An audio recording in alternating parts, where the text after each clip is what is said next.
Hi, this is Bill Chen from 5 Elements of Fulfilling Life. Tonight, I want to talk to you about cultural values. Now, Americans are a melting pot.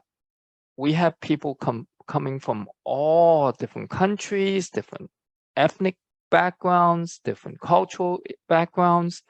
So in order for us to really get along, we need to understand each other's cultures.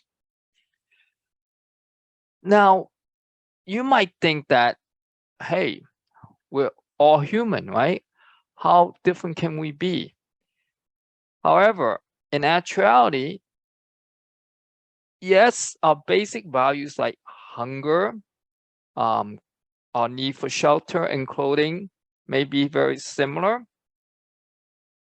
but our values, the way we see life, the way we see each other may be very different depending on where we're from.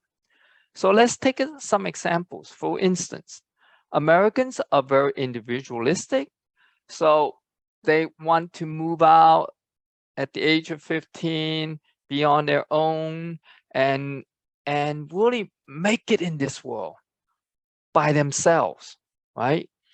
Now, as we get older, we also don't want to depend on our children. We don't want to live with our extended family. Sometimes our spouses pass away, so we might be living all alone by ourselves. This may cause a lot of loneliness, right? Because we don't live with our children, with our relatives. We might be thousands of miles away, but on our own. This is the American way, right? The independence, the Wild Wild West by ourselves. Yet Asians and Latino Americans from a collective culture. Collective culture means we like to be with our extended family. We want to have our cousins, relatives, all coming over at any time they want. We sometimes, we have a lot of gossiping about each other. However, it's a very tight-knit group, right? Now, children will stay with their parents generally until they get married. Even after marriage, parents would move in with their children and take over some of the household chores, like taking care of their grandchildren while their kids going out to work. And as they get older too, they get taken care of by their children, right? So it's very close relationship. Yet there's a lot of arguments. There might be a lot of difference of opinions sometimes. However, no matter what, we are one family. Okay, the whole idea is that we stay together, right? So in Asian families, there's less that sense of loneliness as they get older, and also they feel like there's value in what they do by taking care of their grandchildren, right? Instead of living on their own. The other idea in cultural values is about that power distance. There is cultures that are high power distance and cultures with low power distance. Now, high power distance is like the Asians, right? I'm the boss, right? I'm the teacher. What I say, go, right? It's more of a command. It's almost like a military. You got to do what I tell you to do. Parents have direct control over their kids, right? Whereas low power distance, like the US culture, for instance, you can call your boss by their first name. You can argue with them. You can express your opinion. You may not agree with your parents completely, so that you get to express your views, even little kids have their own human rights, right? Whereas in a lot of Asian culture, you don't get that because it's high power distance, right? Whatever the boss says, you do, right? The other idea is about uncertainty avoidance. Now, some cultures, they like to have very stable environments. They don't welcome change. They don't like uncertainty, right? Because they have long histories. They like to maintain that status quo as we pass on our traditions from one generation to another. There's a lot of history, whereas other cultures, like the US, for instance, there's a short history. They like the turbulence. They like to change. Americans love to have that transition, right? So there's always change from transformation to transitioning. So Americans like to have all types of changes all the time, whereas Asians, especially the like Japan, China, they like consistency. Okay, they don't like the turbulence, right? And because of that, also they're more cooperative. So relationships are built over time, right?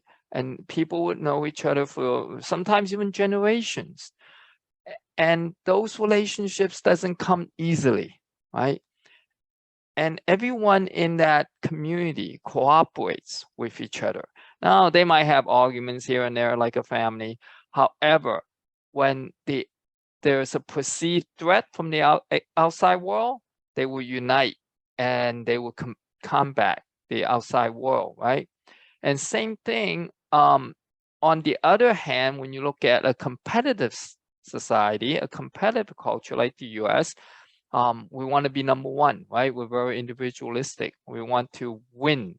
And oftentimes it's not even just, it's not the team winning, it's the individual. We want to beat our competition. We want to stand out. And those are very competitive societies. Now, these two culture values may not gel very well, okay? Because in Asia, you look at time orientation as, well, there's plenty of time, right? There's time is unlimited, and we have so much time to accomplish things. So in order for us to work together, we must know each other first. And all relationships takes time to build up. So they really trust you before we start doing business together. Whereas in America, it's like, okay, tell me the terms. If I like it, let's do it. Let's work on it. Hey, if you don't come through, sorry, bam, that's it. We're not going to cooperate anymore, right? So everything's based on contracts, based on written terms and agreement. We don't really have to know each other. We just abide by the contract, right? Both parties have to be tied down or locked in to the contractual agreements, right? Now, also, there is cultures who are very direct versus indirect by nature. Direct means I will tell you exactly what I think. Indirect, they go around the bushes, right? So my wife, for instance, she's from China and I grew up here. And when she wants something, she don't directly tells me, right? She will say, I'm thirsty, for instance. And I was supposed to get the hint right away and say, okay, I'll get you a glass of water, right? Instead of asking me, hey, Bill, would you get me a glass of water? Now, when we first got married, I didn't understand that. So I'll go, okay, so you're thirsty. Go grab yourself a glass of water. Right? That's not what she meant. She wants you have to go get me that glass of water. So there's a big difference, right? Now, in order for us to get together really well, to get along well, we need to understand how we communicate, direct or indirect. And one other thing I want to talk about and is being versus doing. Now, in a lot of Asian countries, being is good enough. Sitting around in the afternoon and sipping a cup of tea or coffee, just enjoying, soaking in nature, right? Being one with yourself is very productive. It's very effective day. Yet in America, everything is doing, right? We gotta be doing something. If we sit around and our friend says, "What are you doing today?" and we said, "Well, just sitting around, nothing much," and we kind of feel guilty, right? We kind of pride ourselves. We have 3 jobs and we're working like 24/7, and we're doing all types of multitasking. We're so busy, then we feel good about ourselves. Yet, that's why there's so much stress in this country, right? And now we're adopting to the whole concept of mindfulness meditation, being mindful, living in the present. Now, these are ancient Oriental or Asian concepts that's being brought into this country. And I think the reason why it's really well accepted is because of all the stress that we put ourselves to. We must be do. And because of that, we have so much psychological issues in this country. Now, of course, the world's getting closer because as we accept some of these Asian concepts, Asian countries are also adapting a lot of American concepts as well, the Western concepts. For instance, the doing, right? Hong Kong is one of the most busy cities you could be in, and everybody's on the run all the time. They're doing, right?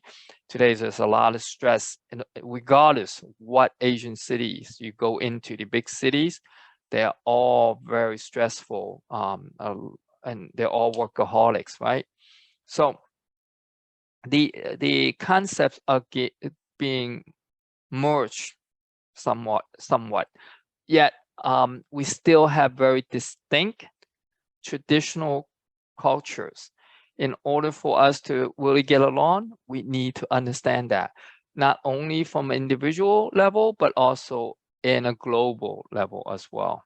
Okay, so hope you take the time to get to know each other's cultures. Then I think we all can get along much better, and the world could be a much peaceful place to live in. Thank you.